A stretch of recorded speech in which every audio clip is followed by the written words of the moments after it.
Bonjour à tous et bonjour à toutes, c'est Malou Monroe, ravie, et Maya bien sûr. Non mais d'habitude je présente l'invité après, mais Maya est au taquet, donc c'est parti. Maya. Je peux pas attendre. Voilà, Malou et Maya.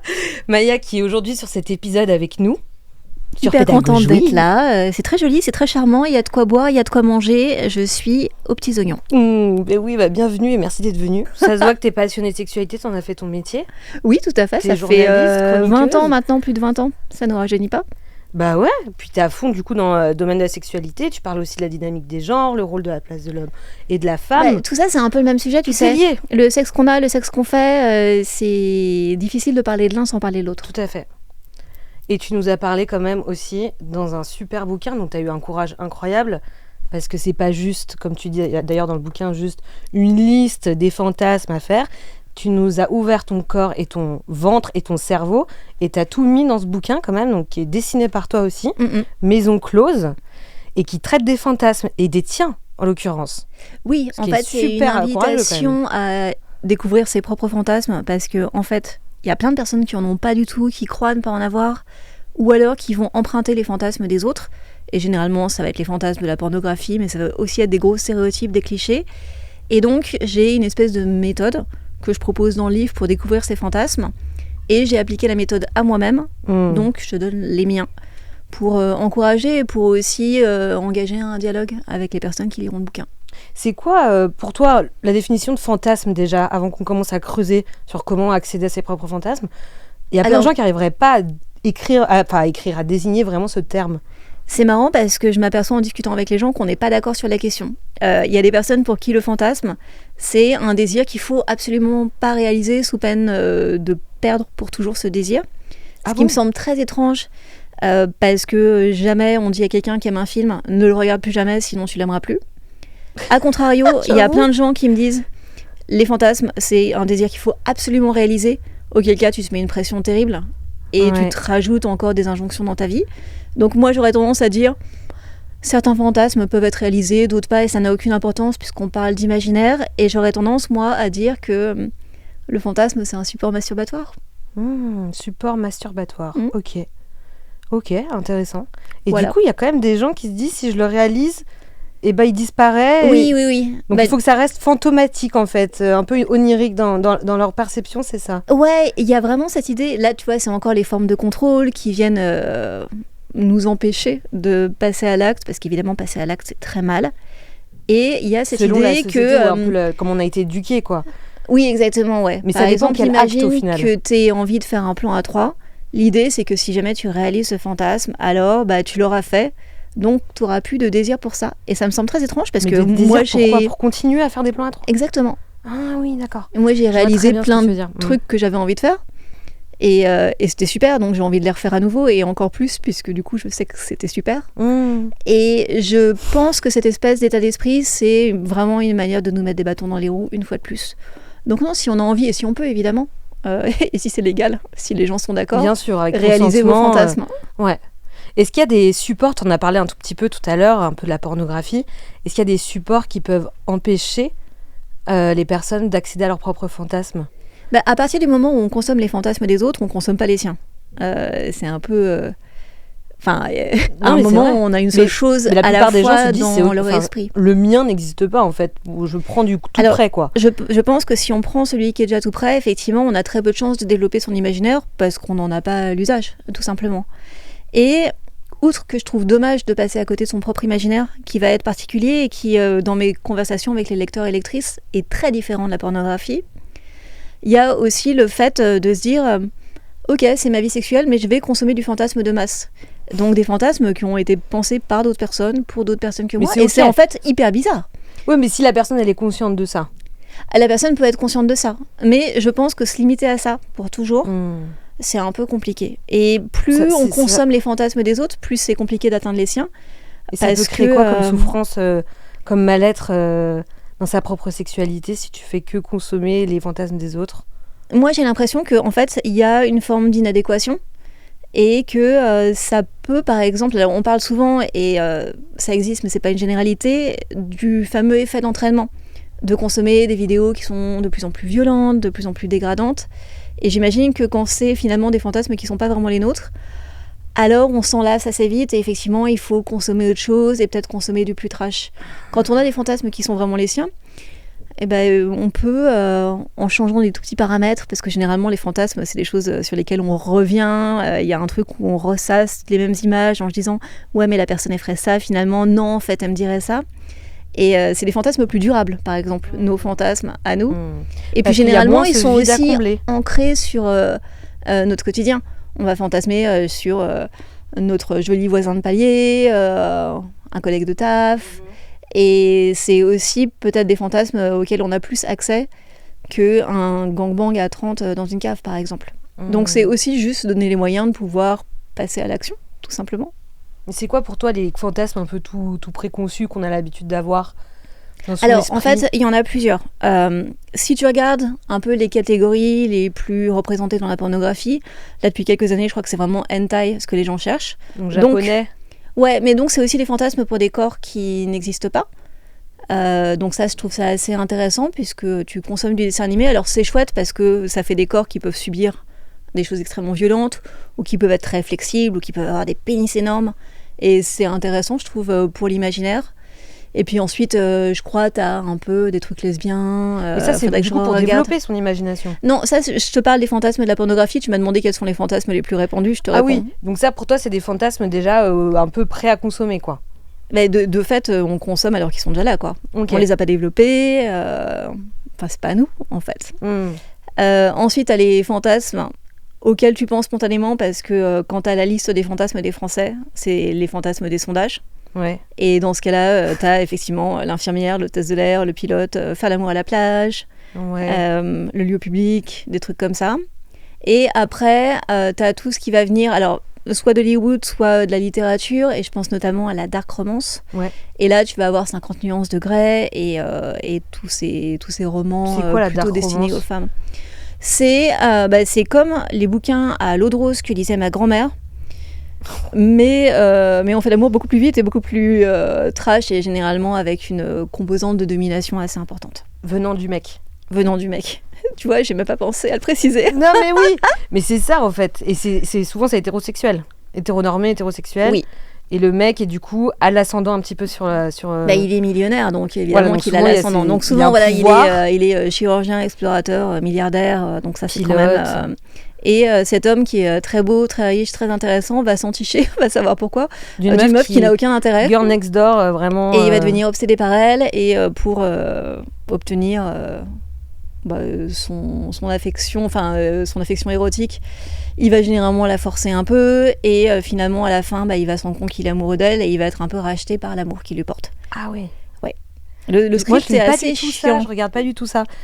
Alors, moi non plus, t'avouerais-je, mais il y a plein d'enquêtes de sociologie qui parlent de ces espèces de grands scénarios qui reviennent éternellement dans la dark romance. Et ça, c'est quoi l'impact négatif sur les fantasmes qu'une femme pourrait développer toute seule, sans forcément se nourrir de on est vraiment dans des schémas extrêmement répétitifs qui sont des schémas sexistes. Donc, on consomme la domination et notre cerveau, en fait, il construit des circuits de récompense. C'est-à-dire que si on se masturbe éternellement sur des scripts sexistes, et à un moment, on peut s'en défaire, il n'y a pas de souci, mais on apprend littéralement à jouir de la domination. Moi, en tant que féministe, j'ai pas de souci avec le fait que certaines femmes jouissent comme ça. Oui. Mais moi, personnellement, ça me saoulerait vraiment de pas avoir mon cerveau aligné sur mon clito. Ça m'ennuierait vraiment beaucoup. Ok. Donc, par exemple, en faisant Maison Close, et en développant mon imaginaire à moi, je me suis aperçue que spontanément, les choses vers lesquelles j'allais, c'était des choses en accord avec ma politique. Et c'est assez confortable. Oui, parce que là, on est vraiment sur ton délire. Hein. Et tout à fait. Tes délires, il y en a plusieurs. Et pourquoi tu as appelé ça Maison Close ? À cause de la méthode. Ça n'existe plus en France, d'ailleurs. À moins que ça revienne, on ne sait jamais. On ne sait pas. Mais pour l'instant, en France, voilà, c'est banni. Donc, tu utilises quand même cet institut qui n'existe plus, ou du coup, ça a été un petit peu mis de côté par la société. Mais justement, en fait, c'est assez neutre parce qu'il n'y a plus de Maison Close depuis 1946, donc ce qui fait 80 ans. Ouais. Et ça, c'est bien parce que à la fois, tu es sur un truc un peu vintage dans lequel on peut un peu projeter ce qu'on veut. C'est pas très dangereux, les maisons closes comme imaginaire. Et en fait, ça me permet de... C'est-à-dire quoi de dangereux pour toi ?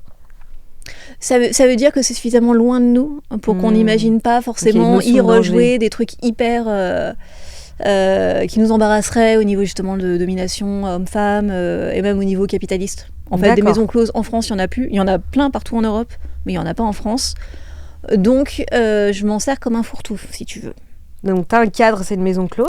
Alors, j'ai un cadre, c'est une maison close, et l'idée, c'est que je pose la question de la maison close parce que c'est un endroit où on pourrait être le client, quelque part, de notre propre sexualité et consommer la sexualité comme un service. Donc, il y a quand même une notion de capitalisme un peu. On va Alors, payer tout pour à un fait. service. Alors, c'est le passage par le paiement, c'est juste une autre manière de poser la question de la sexualité à laquelle on donne de la valeur.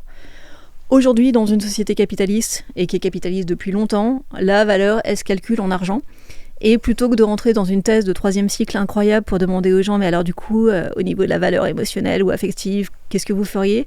Je dis, ok, vous avez 300 €, vous payez quelqu'un pour du sexe, vous demandez quoi ? Donc ça, c'est la première question du bouquin. Et Ça fait flipper. souvent, ouais, ça bloque complètement dans la tête des gens. Alors peut-être encore plus des femmes que des hommes, parce que c'est vrai qu'il y a très peu de prostitution à destination des femmes Tout en à France fait. aujourd'hui. Donc c'est des questions qu'on n'a pas eu l'occasion de se poser, qu'on n'a pas vu représenter au cinéma ni dans les bouquins. Donc on ne Tu sait pas commences trop. déjà à sortir de la zone de confort la personne, en fait. Ouais, tout de suite. C'est Mais c'est intéressant. bien. C'est très intéressant.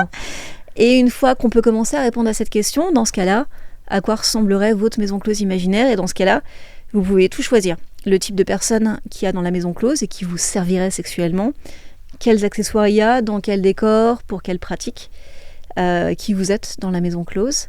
Et donc j'invite à faire ce travail de l'imaginaire, parce que dans ce cas-là, alors, du coup, on développe plein de fantasmes. Il y a plein de questions dans le livre qui permettent de développer ces fantasmes, de développer son imaginaire.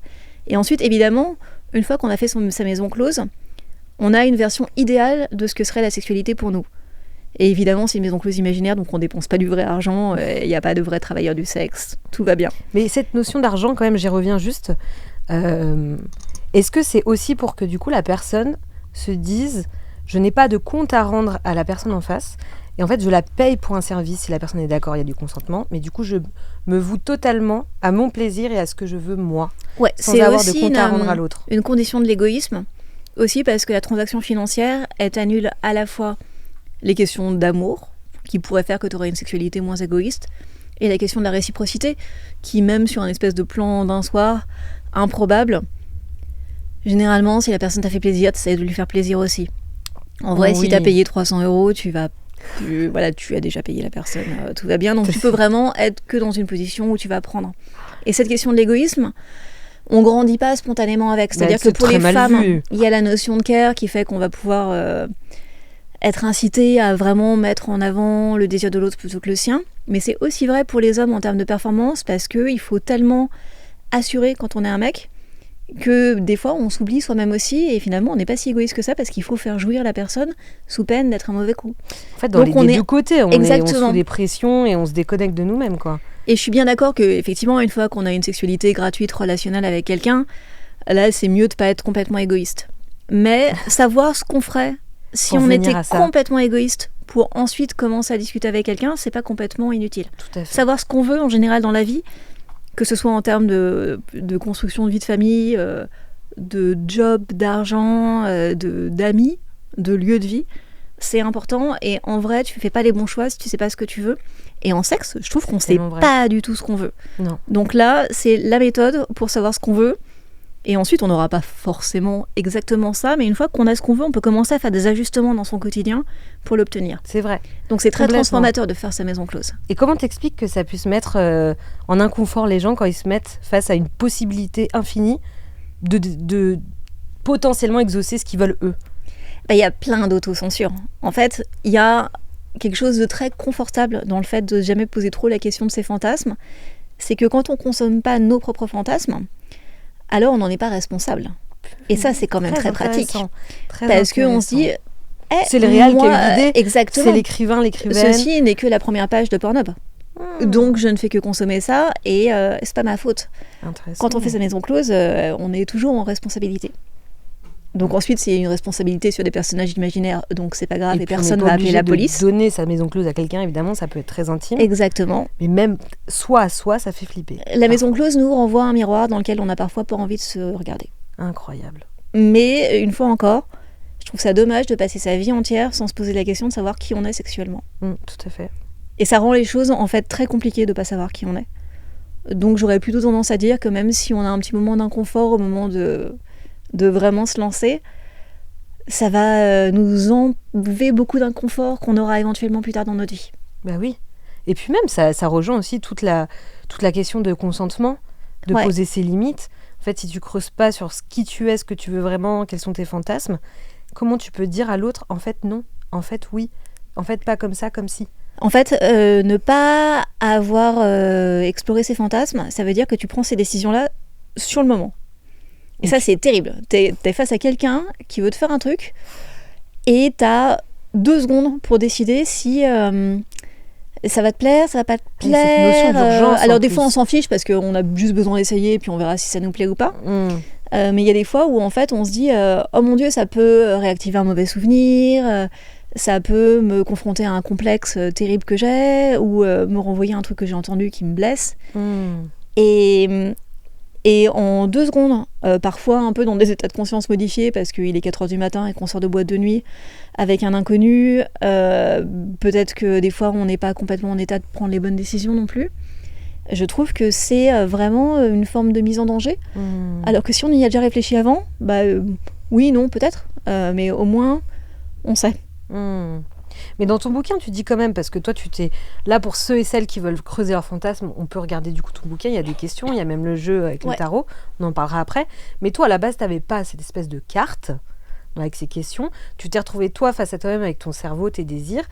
Il n'y a pas eu que de la réflexion mentale, il y a eu aussi de la pratique sur le terrain pour mélanger les deux. Bien sûr, et puis déjà, il y a eu pas mal de rêveries.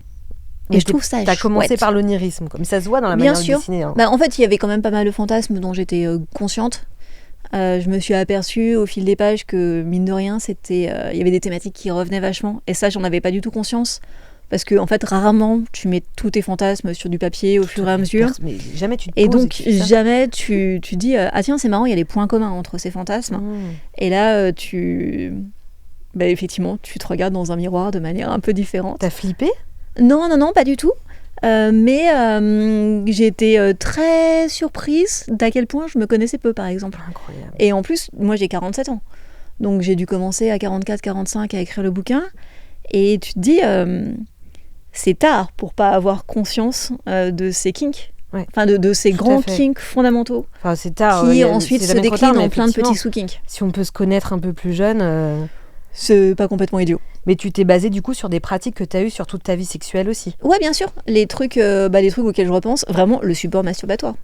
Quels sont les trucs sur lesquels... Sur quoi tu te masturbes ou à quoi tu penses quand tu te masturbes? À quoi tu penses quand tu te masturbes? Qu'est-ce qui te réveille aussi la nuit après un rêve érotique? Alors, redis la question. Qu'est-ce qui te réveille la nuit après un rêve érotique? Parce que, en fait, la masturbation, elle est consciente, mais ensuite, je trouve que c'est aussi intéressant de savoir ce qu'il y a dans ton inconscient. Alors, évidemment, des fois, c'est j'ai fait l'amour avec le Père Noël dans une chaussette, et ça en dit peut-être pas forcément très long sur toi, mais il y a des fois où t'es face à des fantasmes qui émergent dans des rêves érotiques, qui sont quand même des fantasmes puissants, et où tu dis, ah oui, il y a ça quand même. Incroyable. Donc, on peut écouter ces rêves un petit peu, ça peut nous donner des... Ça peut nous donner des petites et bien sûr. Petites idées. Moi, je sais que c'est une grande source de lucidité sur moi-même, les rêves et les rêves érotiques. Et pour celles et ceux qui nous écoutent et qui n'ont pas forcément 30 ans de vie sexuelle derrière eux et qui ont envie de découvrir beaucoup de choses, par où ils pourraient commencer justement pour creuser un peu leurs fantasmes alors qu'ils ont moins pratiqué? On commence par quoi? Et du coup, je suis pas sûre que les personnes qui aient le plus pratiqué soient les personnes qui aient le plus de fantasmes. Évidemment. Par ailleurs. Non, mais on est d'accord. Mais on a un audimat aussi qui peut être jeune et qui a envie d'apprendre du coup, dans pédagogie. Et ça peut être aussi intéressant, enfin jeune, plus de 18 évidemment, et qui utilisent aussi les supports sur Internet pour s'éduquer. Donc il peut y avoir le porno ou quoi que ce soit. Mais du coup, toi, Maya, qu'est-ce que tu pourrais leur donner comme conseil pour explorer leurs propres fantasmes? Alors, je leur dirais de faire une pause sur les fantasmes des autres, pour commencer. Parce que les fantasmes, c'est culturel, donc c'est contagieux. Et en fait, tant qu'on est plongé dans la grosse fantasmatique qui nous entoure, c'est très compliqué de s'écouter soi-même. Donc en fait, faire une pause de pornographie, notamment, pendant 2-3 semaines, c'est pas mal.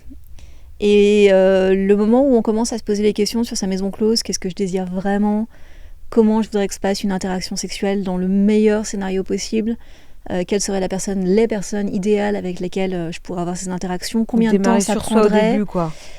Ouais, et en fait, ça prend vachement de temps de répondre à ces questions.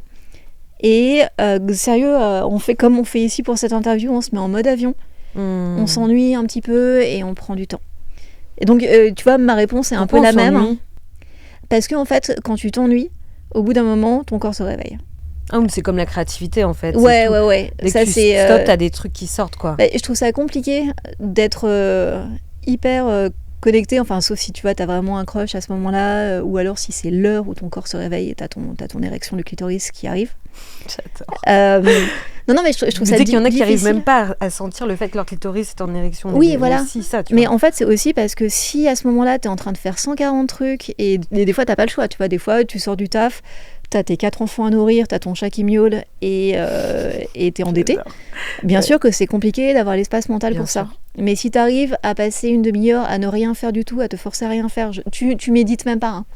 T'écoutes pas de musique, ça fait penser à la méditation limite aussi. Exactement. À un moment, tu t'aperçois que t'as le genou qui te gratte, et en fait, ton esprit se met à dériver, et je trouve qu'assez naturellement, à ce moment-là, ton corps commence à t'envoyer des messages. Donc ça peut être j'ai faim, mais ça peut aussi être ça fait longtemps que j'ai pas joué. Ah bah ça, moi aussi. Trop d'infos. Ah ouais, trop d'infos. Mais non, mais oui, ok. Et pour ceux qui n'arrivent pas à se poser, parce qu'on est d'accord quand même que aujourd'hui, tout le monde speed à 100 000, qu'on est beaucoup porté sur l'extérieur, sur l'efficacité, la performance, et puis on trace. Une personne qui n'arrive pas à se poser, à se retrouver face à elle-même, il y a quand même cette notion de miroir qui peut faire flipper. Est-ce que tu as des conseils pratiques, par exemple manuels à faire, pour laisser son imagination vagabonder et trouver des trucs? Non, je vais faire un vrai truc de influenceuse relou. En fait, si tu donnes pas la priorité à ta sexualité, t'obtiendras pas de bons résultats. Ah en oui, fait, oui. Non, mais parce que tu vois, tu dis les gens, ils n'auront pas le temps et tout. De se masturber. Non, mais en fait, c'est intéressant, je trouve, la question que tu poses. Et je suis pas du tout, du coup, en train de me moquer de toi. Mais aujourd'hui, on a des jeunes qui trouvent le moyen d'aller à la salle de sport 3 fois par semaine pour aller pousser de la fonte. Me dis pas que t'as pas une demi-heure à consacrer à ta sexualité. Enfin, je veux dire, à un moment, c'est un truc important de notre vie, sauf pour les personnes que ça n'intéresse pas du tout, et c'est très bien comme ça par ailleurs. Et si t'es pas capable de débloquer un petit peu de temps pour dire, ok, je prends ça au sérieux, parce que si je le fais, bah ensuite, tout va être plus simple. Et peut-être que je vais jouir plus fort. Là, je peux pas faire grand-chose, donc je suis désolée de faire un petit peu cette espèce d'influenceuse toxique qui va dire mais donne-toi les moyens de tes ambitions. En fait, le désir, c'est un bon endroit où investir de l'énergie. Donc dans ce cas-là, on priorise, on le fait, on prend le temps, quoi qu'il arrive, et la lessive, on la fera demain. Je sais, je suis pas en train de trouver une autre activité à remplacer, c'est trouver une activité concrète pour aider son cerveau à lâcher et trouver des fantasmes, c'est ça que je voulais te dire. Rien faire. Non mais je te jure, il y a des gens, ils peuvent pas rien faire. Le repassage. T'imagines, le porno, c'est un truc de ouf. Les gens, ils peuvent pas juste fixer un mur et se dire je me masturbe et je pense à des trucs. Il y a plein de gens qui sont matrixés par il faut avoir un support tout de suite maintenant. Quel autre support on peut proposer pour que le cerveau quand même il avance sur sa propre imagination et sans que ça ait un rapport sur un fantasme formaté. Genre, je sais pas, faire un truc, je sais pas, faire des positions de yoga, je sais pas, écouter une musique particulière, un truc en fait où le mental il se calme un peu et on peut essayer de se trouver. Je parle pas pour moi, un peu. J'adore. Non, tu vois, je te proposais le repassage. Enfin, ensuite, j'imagine que tu dois pouvoir faire l'espèce de méditation masturbatoire en pleine conscience. C'est trop stylé, ça, mais ça pendant demande hyper longtemps. Aussi, exactement, ça demande vachement de level. La musique, et toi quand t'as écrit ton bouquin. Mais en fait, la musique, c'est encore vachement d'informations. Sans parole, il faudrait. Si je mets Britney Beach... Ouais, mais moi, alors, en l'occurrence, la question de la musique, elle est abordée dans ma maison close, où moi j'ai un king pour le violoncelle. Très bien. C'est comme ça. Et depuis que j'ai fini le livre, pour certaines voix masculines très chaudes. Et... Mais je trouve qu'au moment où on essaye de développer sa maison close, se donner encore des informations auxquelles se raccrocher, c'est une fois encore pas vouloir faire le travail où c'est un saut dans le vide, quoi. Et j'aurais tendance à dire toujours partir du détail. Parce que quand je dis faites une maison close, il y a plein de gens qui se disent ok, super, j'imagine un endroit qui va être dans le 9e arrondissement de Paris, comme on est aujourd'hui, et les murs vont ressembler à ça, et à l'entrée, il y aura ça. Ça peut être un exercice intéressant, mais je trouve ça très très compliqué. Moi, j'aurais tendance à dire ok, tu pars de ton point de jouissance, et tu dis ok, qu'est-ce qui m'a amené là ? Ok, alors c'est peut-être quelqu'un qui va me toucher par exemple. Ok, c'est qui cette personne ? À quoi ressemble mon corps à ce moment-là ? Ok, du coup on est où ? On est sur un canapé, on est dans un lit. Ensuite tu dis ok, et la pièce elle ressemble à quoi ? C'est quoi les odeurs de la pièce ? Est-ce qu'il y a de la musique dans la pièce ? Ça me fait penser au truc pour arrêter d'angoisser. Faut bien toucher, sûr, faut sentir. Machin. C'est extrêmement feel good à faire. Ça, je confirme que effectivement toute l'élaboration du concept du livre et tout, j'étais très bien parce que je rentrais le soir du taf. J'étais contente de laisser la journée de travail derrière moi et je passais 2 heures à rêvasser. C'était trop bien. Et tu rêvasses qu'au meilleur scénario possible à chaque fois. Qu'aux conditions du désir optimales. Et quand tu crois que tu les as trouvées, tu te dis ok, comment est-ce que je pourrais encore améliorer l'expérience ? Et tu retrouves encore un détail à changer qui ferait que ce serait encore mieux. Ok. Ça, c'est assez dingue. Mais ça veut dire que tu as écrit ça dans le silence complet en revenant sur toi, vraiment quoi. Ouais, bien sûr. En faisant de la broderie aussi. Ah voilà, donc tu vois, il y a quand même une petite activité concrète. Mais parce que je brodais mes fantasmes. Ah ouais, donc toi, ouais, mais tout le monde n'est pas comme toi, Maya, s'il te plaît. On est des moldus, nous, hein. Non, mais vraiment. En vrai, il y a quand même un truc qui est super intéressant, c'est que t'as quand même proposé un truc concret pour les personnes qui sont comme moi un petit peu paumées, en mode j'ai du mal à me poser toute seule et à regarder ce que j'ai dans le ventre. Et c'est le tarot, en vrai. Parce que c'est concret. Oui, alors là, t'as les questions une par une. Pour aller construire ta maison close. Ouais. Donc tu prends ton temps, t'en fais une par jour. Ah ouais. Est-ce qu'on peut faire une petite dinguerie ? Et là, on en fait genre 4 maintenant tout de suite. Bien sûr.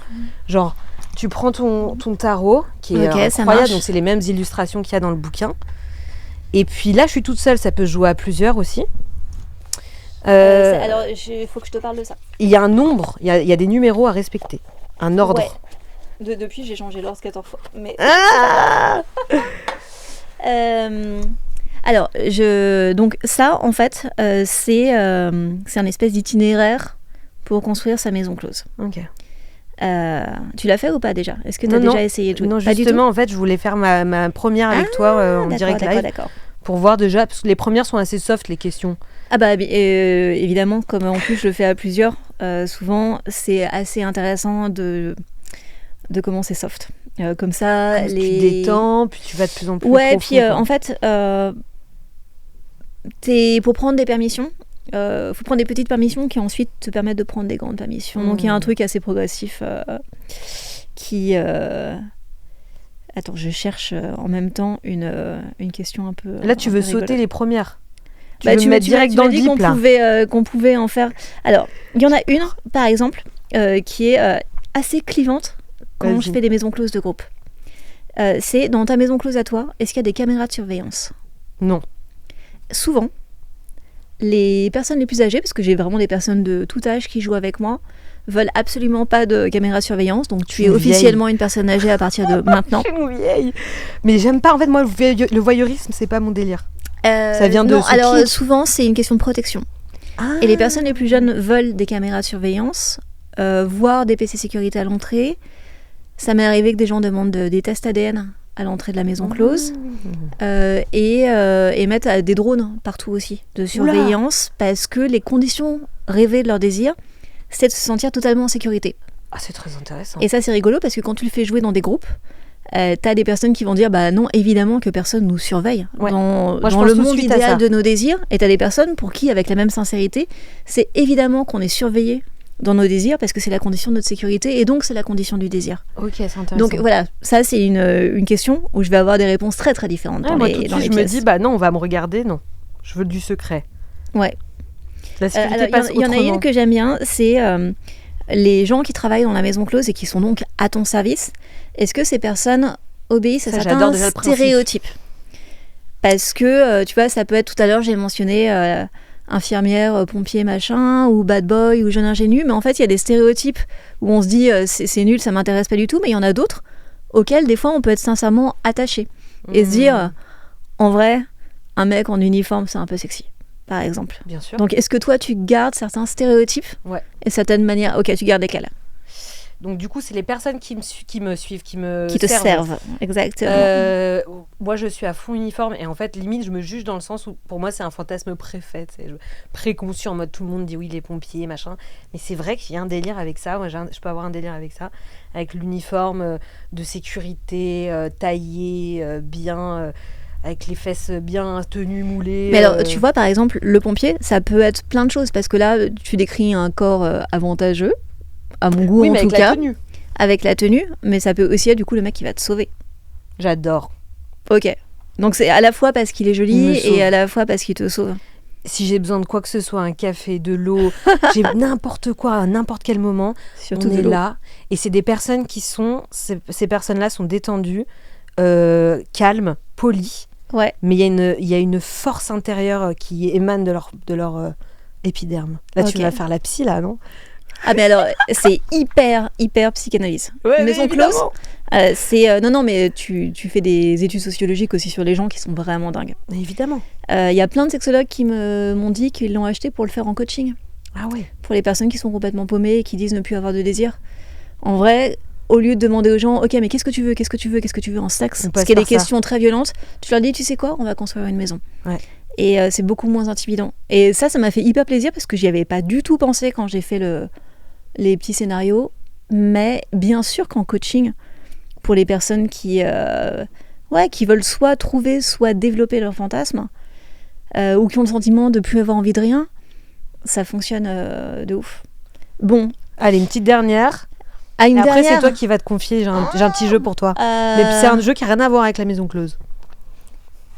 Qui prend l'initiative dans ta maison close? Waouh. Mais mon cerveau tout de suite dirait, ça dépend. J'ai pas envie que ce soit figé. On imagine que tu choisisses, comme toujours, l'absolu meilleur scénario. Genre le truc où tu te dis, voilà, si je dois choisir entre... C'est moi qui vais voir le personnel de la maison close pour lui dire, hey, toi, viens par ici. Ou alors, c'est la personne qui dit, c'est toi la cliente que j'ai choisie. Et bah, ou alors qui se jette sur toi aussi, ça peut aussi être ça, dans l'initiative. Je vais aller chercher ce qui me fait le plus flipper. Vas-y. C'est les personnes autour de moi qui décident pour moi. Ah, génial. Parce que c'est toujours moi qui lead et qui gère d'habitude. Exactement. Et là, tu vois, t'es aussi dans un truc de lâcher prise, par exemple. Complètement. Ça me semble hyper important. Si t'as une sexualité de service, alors pourquoi est-ce que tu t'embêterais, dans une certaine mesure, à aller faire de la sélection, comme sur Tinder. Enfin, tu vois, c'est de la dating fatigue. Et avoir quelqu'un qui finalement puisse devancer tes désirs, c'est très séduisant comme idée. Donc je comprends tout à fait ta réponse. Trop bien. J'ai déjà 3 piliers un peu là sur lesquels je peux me baser. Exactement. Et il y en a 80. Mais c'est trop bien. Je suis trop contente. J'ai trop hâte de découvrir. En vrai, c'est vraiment... là, en fait, tu vois, je mentionnais un petit peu les expériences en groupe. L'expérience maison close, donc sous un nom un petit peu différent, va monter au théâtre dans des grandes salles bientôt. Ah, stylé. Je suis comédienne, donc on pourra en parler. Et bah écoute, je t'invite à venir, on va commencer en février. Et bah écoute, donc ça arrive très vite l'histoire. Très bien. Et on va faire des maisons closes collectives avec le public. Ça me fait peur, là. Et c'est non, c'est assez drôle parce que parler de sexualité en public, c'est hyper difficile pour plein de gens. Donc là, en fait, en posant des petits bouts de questions comme on l'a fait à des personnes différentes, chacun répond à un petit fragment de désir qui va être complété par la personne d'après, puis par la personne d'après. Et en fait, personne n'a rien révélé de trop intime sur sa vie. Super intéressant. Mais par contre, en rebondissant les uns sur les autres, tu finis par élaborer des maisons closes qui généralement font plusieurs étages avec 15 pièces. Ça va s'appeler comment ? Ça va s'appeler Tendre Bordel. Ok. Sur scène, sur un théâtre ? Dans un théâtre, tout à fait, à la Nouvelle Ève. La Nouvelle quoi ? La Nouvelle Ève. Donc c'est à Paris. Ouais, c'est à 10 minutes d'ici. Incroyable. Bon, écoute, on en parle après parce qu'en vrai, ça m'intrigue. J'ai un petit jeu pour toi pour clôturer cet épisode. Ok. Est-ce que t'es chaude de parler de toi un petit peu ? Oui, bien sûr. Bon, en vrai, c'est sûr. Tu connais un peu Kiss, Marry, Kill ?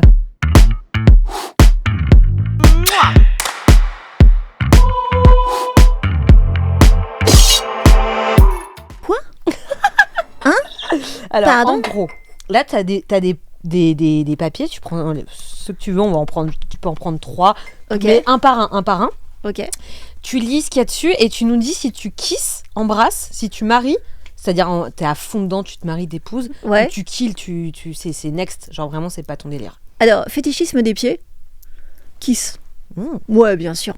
Il y a pas non, Marie. C'est pas Marie non plus, donc c'est pas non non, plus. c'est pas Marie non plus parce que je suis chatouilleuse. Mais j'aime bien les pieds des garçons aussi, par ailleurs. Pour moi qui suis très hétérosexuelle. Ah oui, donc tu as vraiment un fétichisme vis-à-vis des autres, quoi. Alors non, j'irai pas jusqu'au fétichisme parce que c'est absolument pas une fixation ni une nécessité.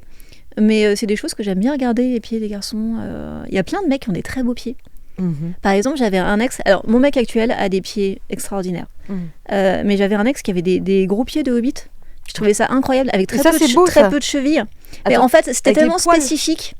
Non, pas les poils, juste une espèce de masse. Et en fait, le mollet, il n'y avait pas de cheville, s'enfonçait directement dans le pied. Mais ça, c'est lunaire. Ce que tu me racontes, c'est magnifique. Mais tu vois, la un plupart peu des genre ils adorent et tout. Ils adorent justement cette histoire de cheville, les pieds qui sont cambrés comme ça. Toi, c'est le truc horbital. C'est mon côté, tu vois, moi, le petit côté mec rugbyman et tout. Bah, c'est le truc où tu dis, ça fait partie des raisons pour lesquelles j'ai du désir pour cette personne. Super intéressant. Ensuite, voilà, c'est pas mon obsession non plus. Mais non, je trouve ça cool. Et puis, c'est intéressant le fétichisme. Et qu'on s'occupe de tes pieds ? Mais alors, j'ai un petit souci de chatouillage. D'accord. Quand même. Mais j'aime bien qu'on les admire, par exemple. Mais ensuite, tu vois, là, je dis ça à ton podcast et tout. Après, moi, je suis poursuivie par des fétichistes du pied H24. À chaque fois que je fais la télé, que je fais un truc où j'ai des talons sans parler, et tout, en fait, c'est affreux. Mais sans parler, ils vont déjà venir te parler. Oui. Moi, je parle pas de trop de BDSM, je sais mais que tu vas quand tu vas sortir cette vidéo et tout, le lendemain, j'ai forcément 10 000 mecs sur mon compte Instagram. Je suis désolée. Non, c'est pas grave. Désolée. Tu sais, ils sont là, quoi qu'il arrive. Hein. Donc, voilà, c'est ça, en fait. Moi, tous les soumis de France et de Navarre sont sur mon Insta. Relation à distance. Ouais. Marie. Arrête. Si, bien sûr. Bah alors, déjà, mon conjoint est américain, donc de toute façon, longue distance, quoi qu'il arrive. Il est toujours là-bas ? Non, il y est pas, il y est la moitié de l'année. Donc là, en ce moment, il est ici. Ok. Mais à partir de la semaine prochaine, il sera là-bas pour quelques mois. Et moi, de toute façon, je fais la moitié de l'année en célibataire et la moitié de l'année en mariage. Mais oui, mais j'ai vu, du coup, dans le bouquin, t'as ton mari.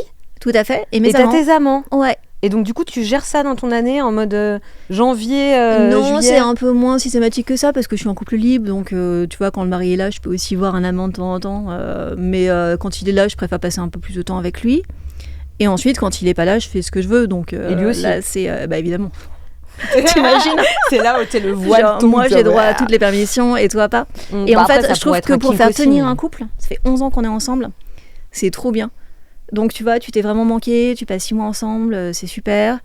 Et après, au moment où tu pourrais commencer à te dire j'en ai assez de ces petites habitudes, la personne part et elle te manque trop. Et toi, tu récupères aussi une très grande liberté de mouvement. C'est super intéressant. C'est très bien. Donc Marie, à fond, je l'ai fait, je le valide. Relation à distance, c'est parfait. Magnifique. Ouais. Et du coup, là, j'ai l'impression que le dernier, c'est Kill. Il faut que je pioche un truc. Il faut que tu sois un truc vraiment... J'espère, parce que je sais même pas si t'as des trucs Kill. BDSM d'homme. Alors, en tant que dominatrice, tu veux dire ? Ouais. Bah, Kill. Allez. Ça t'intéresse pas du tout d'être dominatrice ? Ça m'intéresse pas du tout, aucune forme de domination. Moi, ce qui m'intéresse, c'est la zone blanche. En fait, je trouve que souvent, l'alternative, c'est missionnaire ou BDSM. En fait, assez naturellement, quand on parle de pimenter sa vie sexuelle, on nous entraîne vers des émotions que dans le reste de notre vie, on préfère éviter. Peur, douleur, contrainte, humiliation, dégradation. Et je trouve ça très bizarre d'aller chercher dans la sexualité un truc que j'irais pas chercher en bouffe. Tu vois ? Ok. Moi, j'aime bien manger, je sais pas, des religieuses au café. Je vais pas mettre des clous dedans pour mieux sentir le goût de la religieuse au café. Et j'estime que quand on a forcément besoin d'aller rajouter forcément des trucs qui font mal dans la sexualité, c'est un peu étrange. En tout cas, c'est un peu étrange que ce soit systématique. Mais après, quand tu domines, il n'y a pas forcément d'histoire de fouet ou de piquet. Oui, mais même, en fait, on va, tu vas rechercher de l'inégalité, on va éventuellement faire subir à une personne des choses un peu compliquées. Et le BDSM, je trouve ça très intéressant. Je trouve que les dominatrices qu'on a en France sont incroyables et qu'elles ont plein d'imagination et qu'elles sont talentueuses. Oui, c'est un art aussi. Et j'ai vraiment une vraie admiration pour plein de dominatrices. Donc, je dis pas ça méchamment du tout. Mais je trouve hyper bizarre qu'on renvoie les gens là-dessus tout de suite, au tout début de leur vie érotique, ce qui me semble quand même un peu une hérésie. Et je trouve bizarre qu'on évite à ce point de développer la zone blanche. au point que certaines personnes se disent, en fait, sauf le missionnaire et le Kama Sutra, il n'y a rien à faire si tu enlèves les émotions négatives. Moi, je pense qu'il y a 1000 trucs à faire, 1000 trucs à inventer sur uniquement plus de confort, uniquement plus de plaisir, uniquement plus de liberté, uniquement plus de partenaires, par exemple. Et par exemple, dans ma maison close que je donne ici, sur 160 pages, il n'y a absolument aucun BDSM et il y a beaucoup d'imagination. Et c'est que la zone blanche. Et en fait, c'était un de mes grands plaisirs quand j'ai fait le bouquin, c'était de me dire vraiment sur un truc assez militant, ok, mais c'est trop bizarre que personne n'aille cartographier la zone blanche. Et moi, tu vois, j'ai un truc de pionnière, j'ai un truc d'aventurière, j'ai voulu m'amuser. Et bien sûr que aller chercher un imaginaire qui n'existe pas encore, c'est super à faire. Et dans la zone blanche, je pense qu'il y a encore énormément de choses à inventer, alors que dans le BDSM, tu vois, c'est bon, ça fait des siècles qu'on est dessus, quoi. On peut peut-être passer à autre chose. Enfin, moi, en tout cas, je suis passée à autre chose. Si on avait plus de temps, je serais rentrée en débat avec toi. Mais on n'a pas le temps. On n'a pas le temps. Mais merci pour cette opinion. Tu me réinvites et on fait le débat. Voilà, on fera une partie 2. Pour ou contre. Mais je suis pour, juste pas pour moi. Ouais. Non, mais c'est intéressant aussi ton point de vue et tout.